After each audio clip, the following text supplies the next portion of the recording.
हरे कृष्ण दोस्तों, आशा करती हूँ आप सब कुशल मंगल होंगे। सबसे पहले नए सदस्यों का परिवार में जुड़ने के लिए धन्यवाद। मैं आप सबकी आभारी हूँ। आज का विषय मीराबाई की भक्ति क्यों खास है।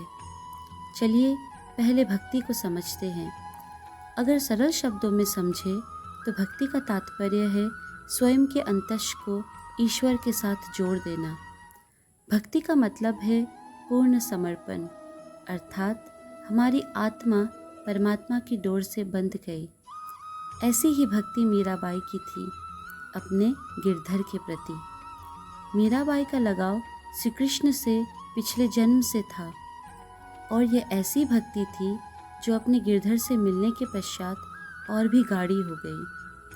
जिस प्रकार श्री राधा रानी और श्री कृष्ण का प्रेम सदियों तक स्मरण की जाएगी, उसी प्रकार मीराबाई की भक्ति का गुणगान भी युगों युगों तक किया जाएगा।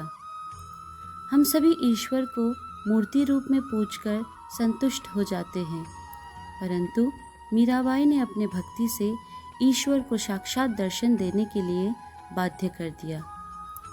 मीराबाई ने ईश्वर प्राप्ति को ही अपने जीवन का लक्ष्य बना लिया और लोक, लाज, समाज को एक तरफ कर दिया। उनकी प्रसिद्ध भजन पायो जी मैंने राम रतन धन पायो इसी भक्ति को दर्शाता है। अगर भक्त की भक्ति सच्ची हो तो वह ईश्वर को भी अपने अधीन कर सकते हैं। वह माता सबरी की भक्ति ही थी जिसने श्री राम को झूठे बैर खाने को बाध्य कर दिया। हम इस संसार के मोह माया में इस तरह फंस जाते हैं कि सत्य को देख नहीं पाते। सत्य तो यह है कि जब सारी दुनिया हाथ छोड़ देते हैं, तब ईश्वर अपना हाथ बढ़ाते हैं और हमें सही दिशा दिखाते हैं। मीराबाई ने इस सत्य को जान लिया था, इसीलिए तो दोबारा जन्म लिया और अपने गिरधर को प्राप्त करने के लिए। क्या हम मीराबाई की तरह सौभाग्यशाली हैं?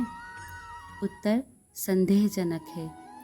इसीलिए तो दोस्तों, इसी जन्म में ईश्वर को प्राप्त करने की कोशिश करें और इस जीवन मरण के चक्र से मुक्त होने की कोशिश करें। हमारे कान्हा हमारी प्रतीक्षा में है। कभी आपको दुविधा हो तो इस कथन का अवश्य स्मरण करें। नज़र कृष्ण की हो तो सारी दुनिया में प्रेम है, नज़र मीरा की हो तो सारी दुनिया ही कृष्ण की है। आशा करती हूँ आपको ये अच्छा लगा होगा।